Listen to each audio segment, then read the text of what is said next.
Google NotebookLM is an AI-powered note-taking tool designed to help users organize and interact with their documents. It allows users to summarize, ask questions, and generate ideas based on the content of their uploaded files. NotebookLM is source-grounded, meaning it relies on the user's documents to minimize inaccuracies, and is currently in experimental testing with limited access in the US. To access it, go to notebooklm.google.com. Google NotebookLM's new audio overview feature transforms your documents into dynamic audio discussions. With just one click, 2 AI hosts engage in a conversational deep dive, summarizing your material, connecting topics, and providing insights based on the sources you upload. The discussions, however, reflect the uploaded content rather than offering an objective overview. Users can download and listen on the go. To try it out, first go to NotebookLM and create a new notebook. Add at least one source to your notebook. Then, click the Generate button to create an audio overview based on your content. I uploaded Shirley Jackson's classic short story, The Lottery. With a few minutes, I had short, yet in-depth podcast analysis of the story and its meaning that still resonates today. Let's listen to it. Ever get this, this weird feeling? Like you're going along with something, a tradition or whatever, and deep down you know it's kind of messed up. Oh, yeah. I remember back in college, well, let's just say, some of our traditions were best left unspoken. But that feeling, the one Shirley Jackson nails in The Lottery, that's what we're diving into today. Definitely a story that gets under your skin. Big time. It's like this perfectly pleasant surface, right? This idyllic small town, 1948, sunny June morning, kids out of school, and they're getting ready for their annual lottery. Sounds harmless enough, right? Like something out of a Norman Rockwell painting. Right, totally. But Jackson, she's sneaky, man. From the first page, there's this creeping sense of unease, this undercurrent of something not being quite right. It's subtle, though, the way she does it. If you're not paying attention, you might miss it.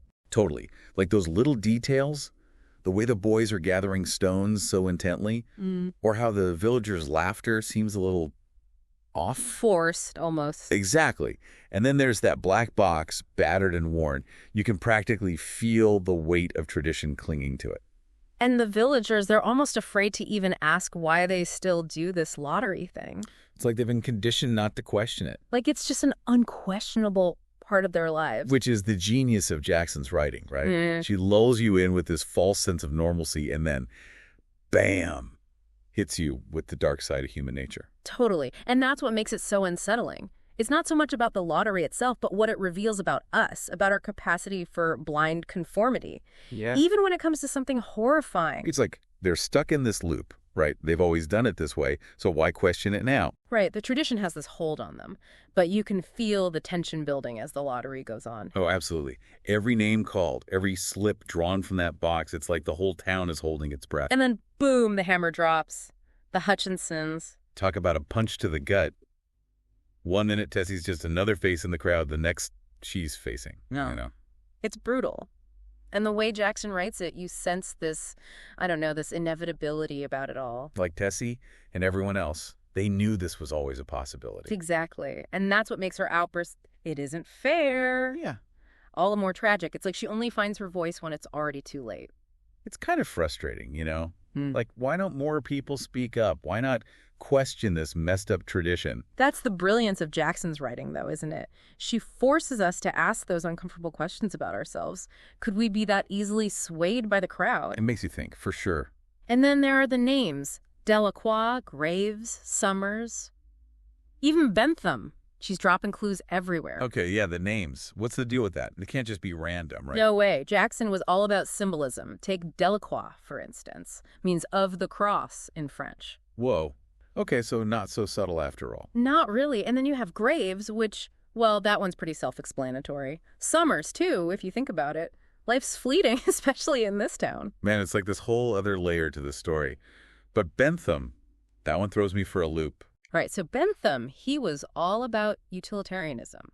Greatest good for the greatest number of people, even if it means a few have to.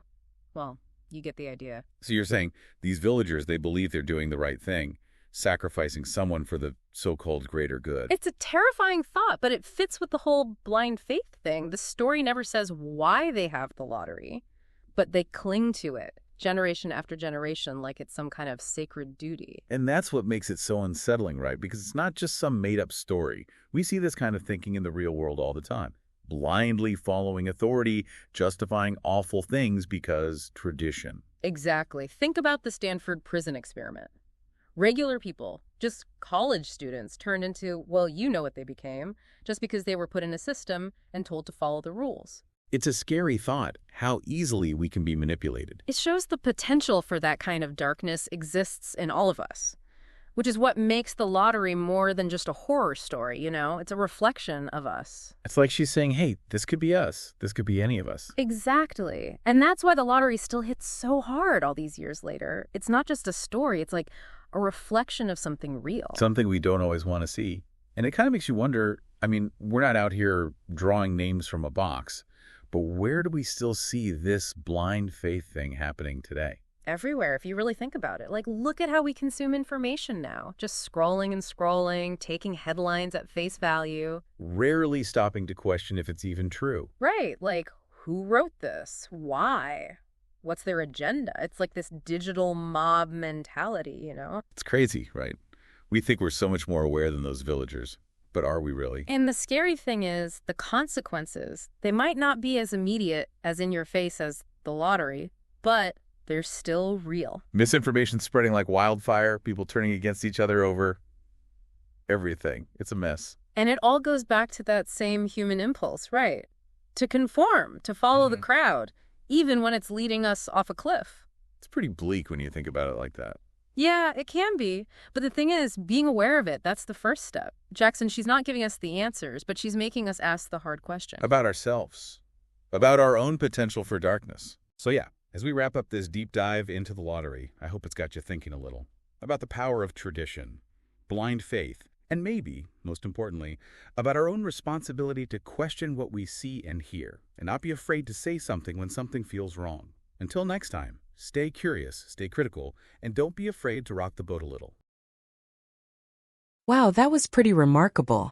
Thank you for watching and subscribe for more videos like this.